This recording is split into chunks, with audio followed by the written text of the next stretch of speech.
Hi, ഇന്ന് നമ്മളോടൊപ്പം ഉള്ളത് സ്കൈഹോക്ക് അക്കാഡമിയിലൂടെ ഗോയിത്തെ A1 എക്സാം 1 മന്ത് കൊണ്ട് ക്രാക്ക് ചെയ്ത അശ്വന്തും അരുണുമാണ്. നമുക്ക് അവരെ വെൽക്കം ചെയ്യാം.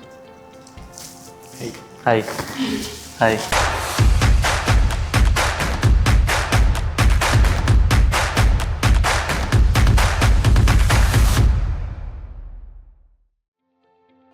എങ്ങനെയുണ്ടായിരുന്നു ആ 1 മന്ത് എക്സ്പീരിയൻസ്?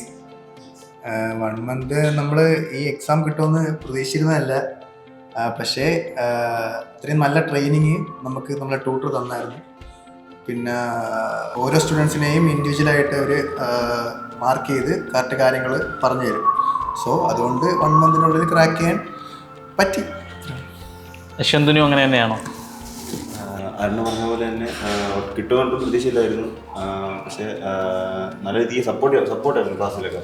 ഇപ്പം കൂടിയിരുന്ന ഫ്രണ്ട്സ് ആയാലും അവരെല്ലാം സപ്പോർട്ട് ചെയ്യാനും ക്ലാസ് കഴിഞ്ഞിട്ടായാലും കൂടി നമ്മൾ വർക്ക് ചെയ്യുമായിരുന്നു. പിന്നെ തുടക്കം മുതൽ തന്നെ ലേശനായാലും ഹോറിനായാലും വർക്ക് ചെയ്ത് ക്രാക്ക് ചെയ്തൊരു എളുപ്പമുള്ളതെന്ന് തോന്നിയായിരുന്നു. എക്സാമിൽ പോയപ്പോഴും അപ്പോൾ ഇവിടെ വർക്ക് ചെയ്ത ക്വസ്റ്റ്യൻസിനെ റിപ്പീറ്റ് ആയിട്ട് വന്നിട്ടുണ്ടായിരുന്നു. അപ്പോൾ അതുകൊണ്ട് കുറച്ച് എളുപ്പമായിട്ട് തോന്നി.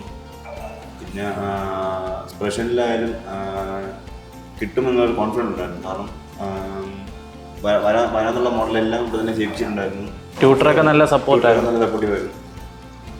പിന്നെ സ്പീക്കിംഗ് അതാണൊക്കെ തന്നെ സംസാരിച്ചൊരു ഇതുണ്ടായിരുന്നു. കിട്ടുമെന്നൊരു പ്രതീക്ഷ ഉണ്ടായിരുന്നു.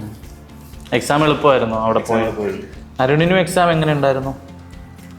ഞാൻ തൊട്ടും പ്രതീക്ഷിച്ചില്ല ഇത്രയും ഷോർട്ട് ടൈം കൊണ്ട് A1 പാസ്സാവുമെന്ന്. ഇവിടെ നിന്ന് നല്ല വർക്കൗട്ട്, അതായത് 4 മൊഡ്യൂളും ലേസൺ, ഷ്രൈബൺ, ടോറൺ, സ്പെഷ്യൽ, ഈ 4 മൊഡ്യൂളും നമ്മൾ എക്സാം സെൻറ്ററിൽ ചെന്നപ്പം ഇവിടെ ചെയ്ത വർക്കൗട്ട് ചെയ്ത സെയിം ക്വസ്റ്റ്യൻസ് പോലെ എനിക്ക് ഫീൽ ചെയ്തു. സോ ആൻസർ പറയാൻ പറ്റി. പിന്നെ റിസൾട്ട് വന്നു, പാസ്സായി.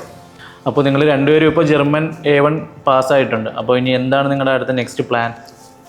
നെക്സ്റ്റ് പ്ലാൻ നമ്മൾ ബാച്ചിലർ പഠിക്കാനാണ് നോക്കുന്നത്. അപ്പോൾ അതിൻ്റേതായിട്ട് അവിടെ പോയാലും നമുക്ക് ജർമ്മനില്ല സർവേ നല്ല പാടായിരിക്കും. ആ രീതിയിലാണ് ബേസ് ചെയ്യുന്ന രീതിയിൽ നമ്മൾ A1 ഇപ്പോൾ പഠിച്ചത്. നമുക്ക് പ്രതീക്ഷയില്ലായിരുന്നു. പക്ഷേ ഇപ്പോൾ ഒരു കോൺഫിഡൻറ്റ് ഉണ്ട്, പോയാലും സംസാരിച്ച് നിൽക്കാൻ പറ്റും എന്നുള്ളൊരു വിശ്വാസമുണ്ട്. ഇപ്പം നമ്മൾ ബാച്ചിലർ കോഴ്സാണ് നോക്കുന്നത്. പക്ഷേ അവിടെ ചെന്നാലും അവിടുത്തെ എക്സ്പെൻസ് നമ്മൾ തന്നെ നോക്കേണ്ടി വരും. സോ നമുക്ക് പാർട്ട് ടൈം ജോബിൻ്റെ ആവശ്യം അവിടെ ഉണ്ട്. അപ്പം പാർട്ട് ടൈം ജോബ് കിട്ടണമെങ്കിൽ ജർമ്മൻ ലാംഗ്വേജ് റിക്വയർമെൻറ്റ് നോക്കുന്നുണ്ട് അവർ, സ്കിൽസ്.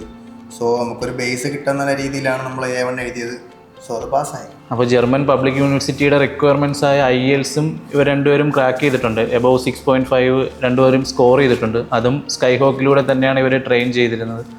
അപ്പോൾ അത് കൂടാതെ ഇവരുടെ നെക്സ്റ്റ് സ്റ്റെപ്പ് എന്ന് പറയുന്നത് അഡ്മിഷൻ പ്രോസസ്സാണ്. അപ്പോൾ അതും ഓൾറെഡി സ്റ്റാർട്ടായിട്ടുണ്ട്.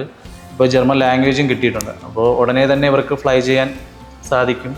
അപ്പോൾ എന്തായാലും ഓൾ ദി ബെസ്റ്റ്.